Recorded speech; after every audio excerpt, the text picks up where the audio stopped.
of loading. Oh, what's going on?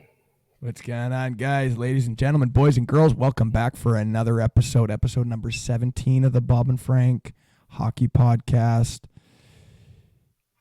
What a time to be alive. We are talking about passing today. Move the puck. Unselfish hockey. Key ingredient to the development process out here. 100%. You can have your weight shifts. You can be the fittest team on earth. If you can't move the puck, you're useless. Get off the ice. You're not making it to the next level. No, you're not. As funny as that is. But you know what? At the same time, I mentioned that drill the other day, the U10 special. You just carry the puck all the way down the ice and go score. Right. Mm-hmm. That goal has a shelf life. So we got to make sure when we are coaching U10 hockey that we do not let our players fall into that trap. They got to move the puck, and you got to tell them. You got to get them going, get them moving it early. So let me ask you then. You're coaching a team. Mm-hmm. How do you get them to move the puck? How do you influence this? The culture, the programming. What do? Drills with a ton of passing. Drills, games with conditions, like you got to make X number of passes, or you have 1 second to pass, or you one touch. When you put up a touchdown on the other team, you enforce the rule with all the boys. They gotta make 3 passes before they score. Exactly. That's what you're talking about. That's what I'm talking about. Stuff like that. Yeah. Culture, you reinforce it that anytime there's a beautiful passing goal, you're all over it. You're all over it, telling the whole team about it. We got the UNBO award, and we give that out to a tell me about that. Oh, it's just like any team. Like, I guess you see, like, hardest worker. There's guys who got the belt, the hard hat, the chain. We got the UNBO hat, the UNBO play of the game. Somebody who comes up huge, and sometimes you've got to point out and highlight the passing and the unselfishness. Mm-hmm. That that's what we're rewarding. Yeah. But yeah, it could be anything. The UNBO award. Love it. As long as it's unbelievable. Anyways, today's episode, we're going to go through some different programming, some drills to influence passing. We're going to show our teams how they're moving the puck. And then we got to get a little bit of the highest level, see what we're striving for at the end of the day. Mm-hmm. You want to get some whiteboards going? Let's do There it is. Shout out our sponsor, Clever App. The best. Free app. If you're not using this, coaches, parents, players, if you're not using this app, that's why you're falling behind. Level up your game, prep your practices with the Clever App. Okay, we've shown this drill before. This is free. I can't believe I'm giving this out for free here. 4 lineups. This lineup's got a puck. You skate and pass. Skates and pass and lines up. Skates and pass and lines up. Love to use the line, turn your brain on. Because when you add 4 pucks, everyone's got to be awake. And you just go over a lot of talking. Got to go over the basics of making some communication and pass the puck on the forehand side. So basic, but I've seen a lot of teams screw this drill up. Mm-hmm. And it's not because they don't understand what the drill is. It's just because they are lacking focus in the details of passing. Yeah. Okay, another really basic one, because I think what we're trying to get across here is part of passing, especially at a young age, it's just basic fundamentals. Can you underhandle a puck and put it directly onto the forehand side? You cannot stick handle, catch a puck, pass it on the forehand side. That is huge. It is basic, sometimes overlooked, and often not executed well. Shocking to see. Little moving box. Mm-hmm. Great drill to work on that underhandle, catching passes and moving it without stick handling. So 4 players. 4 players, snap it around in a box. Sometimes I'll do it where the top 2 become offense and it's a 2-on-2. Sometimes I'll just do it where the player at the top here shoots. After a But lap or two right. of passing. Yep. And at the same time, like everyone has to be moving.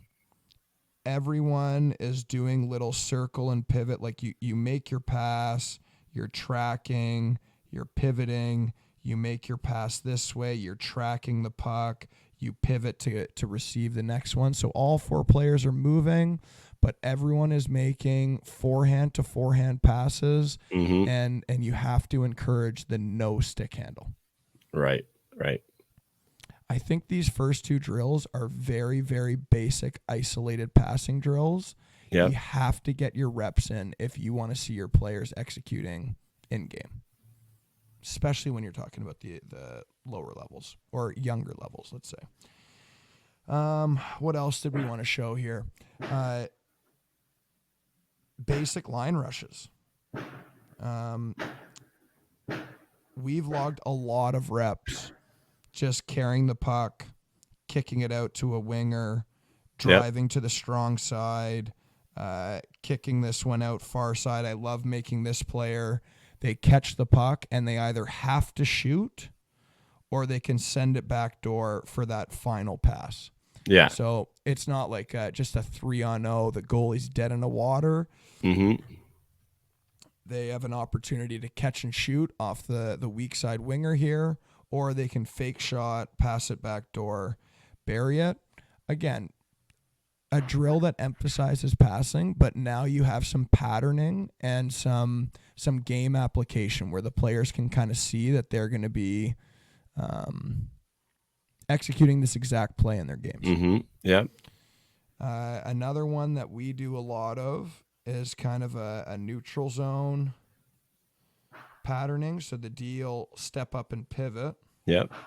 This would be the right winger, and the right winger makes a pass, and they sprint over as the outlet guy. Mm-hmm. Defense go D to D. This defenseman now has options. They could hit the centerman. They could hit, let's say the winger, the center, or the far side. You skate in and have a line rush. You can even add in, pucks are in the corner. So after they finish the line rush, pass up to the point, have a quick catch and pass across, finish with a point shot. You have guys standing at the net. Again, you're patterning your players to get in the habit. You're in a regroup, quick D to D. You look for your options, your strong side winger, your center, your weak side winger. Lots of repetitions, but now you're putting the kids in a place that they're going to be in their next game. Yep. So how many have we gone over there? We went over 4 drills. You had that one drill you were showing me before we hopped on here. Yeah. So I guess you can run this in both ends, right? You can run it in both ends. So if it was in both ends, there'd be lineups here and then one way down in the corner that way. But let's say we're red. Red player here is going to make a pass. And then skate. And they're going to skate and pivot off to the boards. This player can kind of step up a little bit and send a pass across. This player steps in over the blue line, makes a pass, gets it back, catch and shoot. And I guess that player could be a little bit lower where I drew him here on the dot. Kind of get out of the way of the shot type of thing. Did I get that right? No, he's like at the goal line. But yeah, almost the drill. I think this is like coming into practices as a skills coach.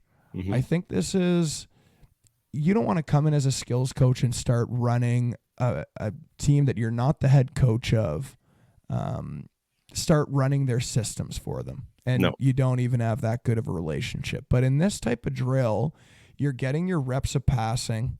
That you have to make crisp passes to make this drill run well. You have players pivoting and posting up as they would in a game, so they're kind of getting their patterning down. Even this type of play where you make this pass back, and a catch and release in the shot in the slot. That's game situations on top of the basic fundamentals that you're working on. It's that last part in particular. I find is so valuable. There's tons of drills where you just skate in and take a shot at the end of it, and adding the guy standing on the goal line below the dot, give and go, catch and shoot, no extra stick handling. It's it changes the dynamic completely. And the coaches love it because they're watching their players make a couple crisp passes and shoot with no stick handling. Like they're always, every single coach. My team takes too long to shoot the puck. We Okay. don't get it off quick enough, so it's huge. Not Talking to about the mention U10s or the junior team? everyone. I'm going off of you saying going out with a team you haven't worked with before and being a Sure. skill guy. I find this adding that to the to drills is amazing. Yeah. Yeah, that Mhm. is there's so many flow drills where someone will finish it and they just kind of waltz in and they go and shoot. Mhm. But if you can influence them or set up your flow drill that they end up stepping in from a wing, make a pass to a low guy who just finished the drill, Yeah. and they go and send it back, and now you're catching and shooting off. Maybe it's a bad pass that's in the feed, or you pick it up off your backhand, or if it is a good pass, you have to know stick handle and catch and Mhm. shoot. That's a huge element as opposed to gliding in, going in between the hash marks, and essentially getting a breakaway rep that you don't get very often in a game. Yep. Love that addition to a drill. 100%. Okay, so these are drills that we use all the time. Yep. I consistently use the drills we were showing there. I'd like to think that the teams that we're coaching are actually doing a pretty good job moving the puck. I put together some clips here. Get the volume here. Oh boy. Yeah. Oops. I don't hear anything, but don't play -1. the volume. Okay, so this first example is just a play off the rush. Quick Great pass. pass from the wing into the middle. This second one is kind of like that line rush. It does have a pretty long delay here, but the middle lane guy is driving to the strong side and then sets up backdoor. Awesome. So that's a good passing play there. Nothing like lobbing a nice saucer into the neutral zone. Mhm. Now, this is a great unselfish play to dish off and then get a double slip pass back. That was a Incredible. nasty goal. That was great. Here's our power play. And again, we're trying to manipulate the defense to set up a 2-on-1. And the positions there were amazing. Yeah, I'd love to go back to that one. And then here again, just a really unselfish play where like you've gone coast to coast, but you set up your teammate backdoor. That's an Unbo award type Yep. of play right there. Unbelievable. Which love play that. should we go over here?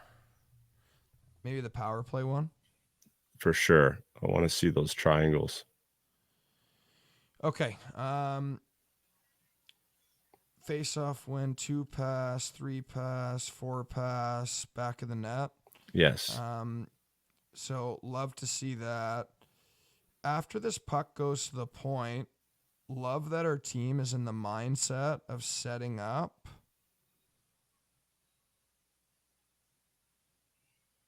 One second.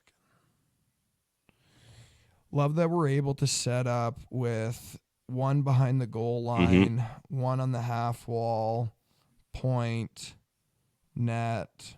Yep. Here. In terms of triangles, like there's triangles everywhere on this type of play. Whoops. Probably come up with a few more too. But If really he had time, he could have. very basic power play setup. But getting your kids to buy in and and being able to know your position. So right off the face off, you go and you set up into position. Yeah. That's a culture thing. That's preparation to be able to know how to get into those positions. And then for the kids to have that mindset to move the puck, Yeah. try to set up a 2-on-1, This is really, really well executed by that group. Yeah. And maybe again with that whole mindset thing, we talked about that trap at the U10 level, that there are many Oh, kids that are above the skill gap. They can go end to end and dangle and go score, but instead of taking this across the crease to set up a teammate, these are the types of plays that need to be rewarded. These yeah. are the types of plays that'll get you from minor hockey to the next level. It really is a mindset within the team to get them to move the puck like this, To be and unselfish. Yeah. a constant work in progress. Mm-hmm.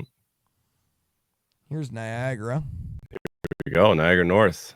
heavy Niagara. heavy F1 and all these Always. clips. Always. Yeah, Always. that's gonna be a force to be reckoned with at Red Hats. Am I right? Yeah. 100%, buddy. A couple of good clips here. Triangles, a different type of triangle. But one thing that these guys do really well is get to a low spot and have someone in a high spot. They do this so well, this team. And yeah, similar to the power play clip that you showed where everyone sprinted to where they were supposed to be and moved it around. It's Yeah, the both your similar clips thing here. here. These are 5-on-5, most of these, but Yeah, and the second one, like that one was textbook, hmm and then you mentioned earlier how your team sets up with a bit of a different triangle, so you guys kind of focus a little bit more we got a on couple deep and a high guy on most days. yeah. So I think this one's a pretty good example of that. Yep. So is the last one too. Yeah, Probably the next one. Yeah, that one was same off the shape. hard forecheck, and if you go back just even a hair, you'll see that he looks for the low pass and turns away, and then makes the high pass. Pretty awesome. Question comment of the day: what sports do you need the triangles The in? triangles, Most team sports, hockey, hockey, little hockey basketball, triangles, basketball, soccer, little tiki taka, you know. soccer, Um, lax.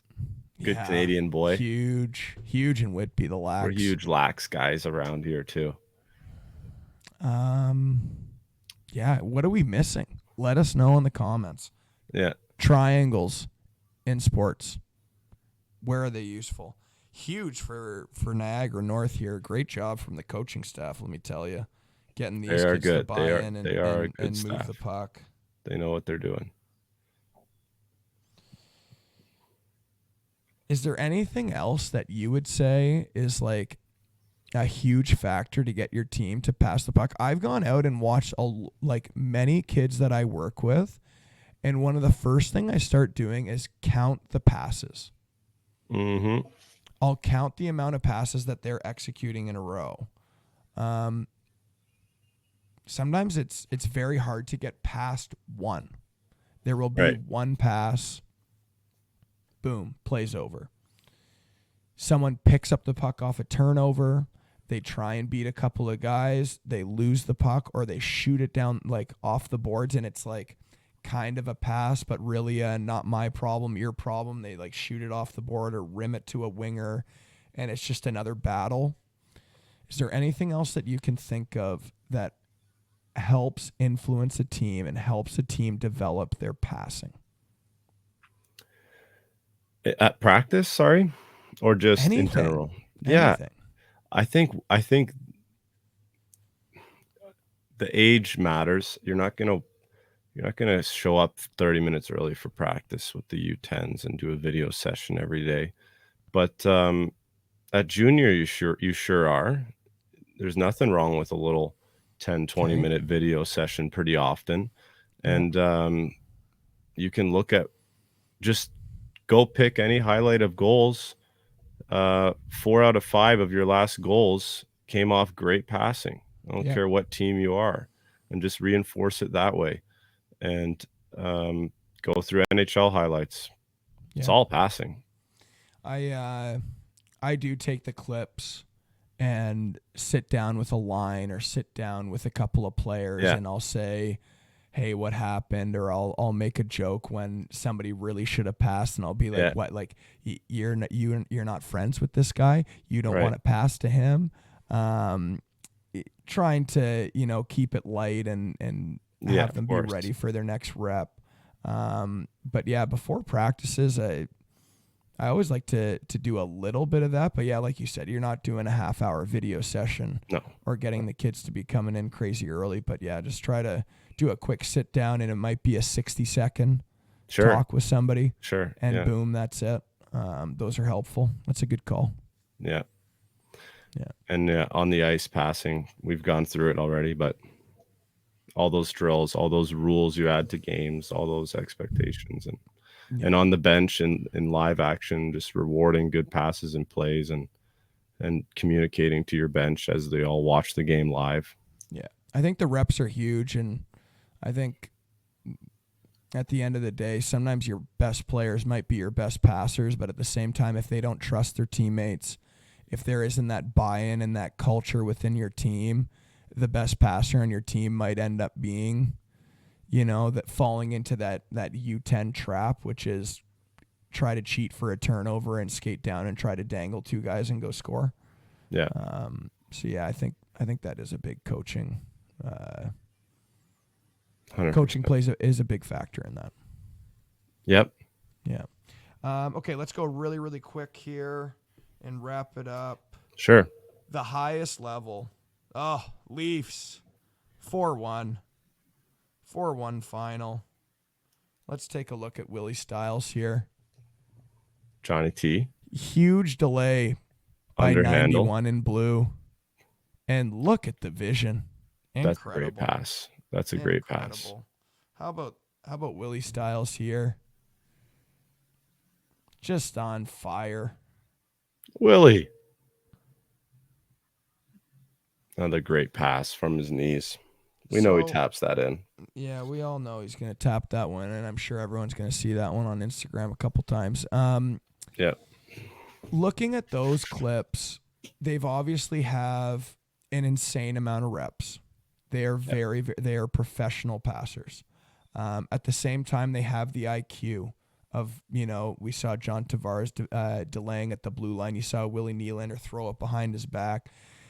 I think, again, with the whole mindset and culture, and maybe we'll bring in another little buzzword, chemistry. Like, once you get a feel for your teammates, and Nylander just knows he can throw it behind his back, and when Tavares picks up that rebound and he's on his knees, he can just rip it around to the back door, and his Mm-hmm. teammates there.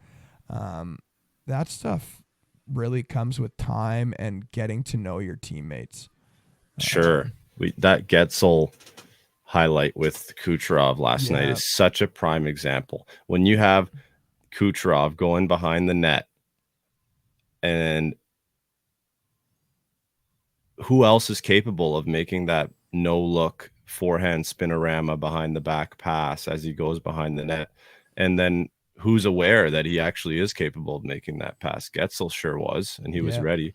And Kucherov on the zone entry sees Getzel and says, "Oh, he'll be ready if I want to make that pass," right? Yeah. All that in a blink of an eye. It's amazing what these guys can do, but it's full of trust. And you're going to show that clip. They're full of trust. They're full of unselfish habits. Yeah. You can even see Gensel bump out to the side last Yeah, minute. And he knew. I doubt that Kucherov really saw that part, and he just kind of knew and trusted more than anything else.